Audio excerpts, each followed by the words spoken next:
What's an industry secret in the field you work in? In Microsoft Office, Word specifically, you can upload recorded interviews and it will transcribe it and ever have speaker 1 and speaker 2, 3, and 4. Basically, eliminating a huge annoying part of the job. Go to Home, Dictate, drop down, Transcribe. Select Upload Audio. Choose an audio file from the file picker. Transcribe currently supports WAV, MP4, M4A, MP3 formats. I'm a musician. It's not really a secret, but 90% of our revenue is from merch. Spotify plays, show guarantees, etc. Everything is menial in comparison to shirt sales. In fact, a big reason bands tour as often as possible is because we can sell more shirts when we're in front of people. How is it now? I've been looking at some merch for kind of lesser known bands that I really like, and they have their online stores open, but I'm afraid the shipping is not making it worth it for them. You make independent musicians' day every time you listen or buy merch. We see our listener charts and we ship out the merch ourselves, for the most part. The kind donations people give hoping they go directly to the clients in shelters actually end up at the Salvation Army or Goodwill to be resold, even though we're instructed to tell them that won't be the case. And this is done before the clients are even given the chance to decide if they want some of the donated stuff. Is there a specific logic behind this? Like, cleanliness or preventing bedbugs or space? Oftentimes the items are incredibly fancy that most people won't wear, an abundance of items in not common sizes, gross/torn clothing, etc. People think they are doing a really awesome thing by donated, but for the staff it is often a burden and unusable. Some people even donate literal trash. The rule of thumb is if you wouldn't wear it or use it, why would you expect others to? Like old pots and pans for an example, sounds like a great thing to donate, but if they are gross and unusable, why would you expect somebody else to? Knowing how to research the answer to a question is at least as or even more useful than knowing the answer to begin with. I made a living in IT for a decade with that mindset. I don't know any programming languages, but I know how to translate. It's worked so far. I'm the receptionist for an IT company. Being able to translate the whole system has gone kaflui to steps like, are there any error messages? And what were you doing when this happened? Is a pretty needed skill. Note, if you are not tech savvy, and your computer has an error code, take a picture with your phone or write it down, it's extremely helpful. If you don't have tech help on standby, you can often Google it and see what the problem is. Before that I worked phones at a hardware store. It's surprisingly similar advice.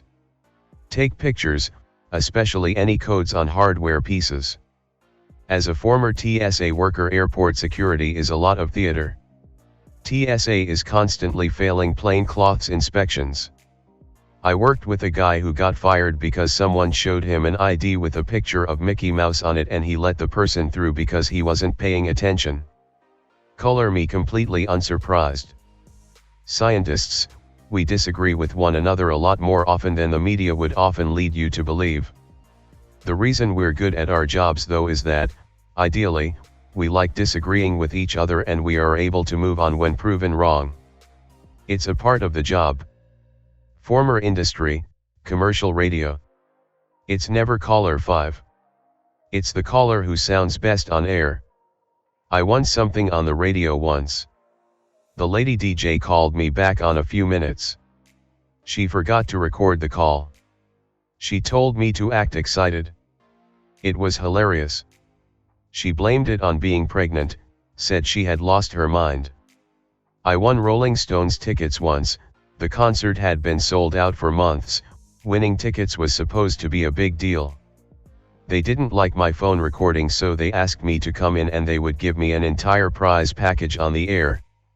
Got there, they had a box of CDs, t-shirts, gift certificates, and other shit. Got me on the air live. I panicked. They were looking for excitement. They got a mumbling 18-year-old. When they asked me what my favorite Rolling Stones song was, I said, and I quote, I don't know. Probably Fortunate Son or Proud Mary, not Stones songs. 3 DJs in the room just went silent before just going to commercial. They pulled my tickets out of the prize box, handed them to me, and led me out the door. 30 years later, one of those DJs is back on the air locally and he's told the story on the air several times. All was good with me. I scalped the tickets for $200. A huge portion of online reviews, ratings, social media presence, etc. that you see for any given company are fake, paid for, or done by multiple accounts controlled by us. This includes a company's Glassdoor page, fake reviews about how great it is to work there so that the million negative reviews don't crush their page. I'm not saying it's every company out there, but it's been a lot of the ones I've worked for. Source: am copywriter. What is ethics? I surely don't know anymore. Can confirm on Glassdoor, had a company-wide initiative from the higher-ups to post positive reviews of our workplace. BC it was getting hammered by negative reviews. For a while you could tell the fake positive ones. BC looking at the dates they were posted. Suddenly a dozen positive reviews on the same date? Yep, all planted. Can confirm. Great eBayer. A+, highly recommendation. Fast shipping from USA. Firefighters are trained on several areas and can specialize deeper into certain disciplines. Most of the emergencies we get called to are situations we have never been trained on, but with 4 of us on a fire truck we can normally figure out a solution. In my county, a girl got stuck in a clothes washer. I wasn't on the call, but there's a video of it online. I remember doing car extrication in the academy, but not washer extrication. Oh, step firefighter bro. Are those the spreaders? And what do you mean you're not gonna use the spreaders on the machine?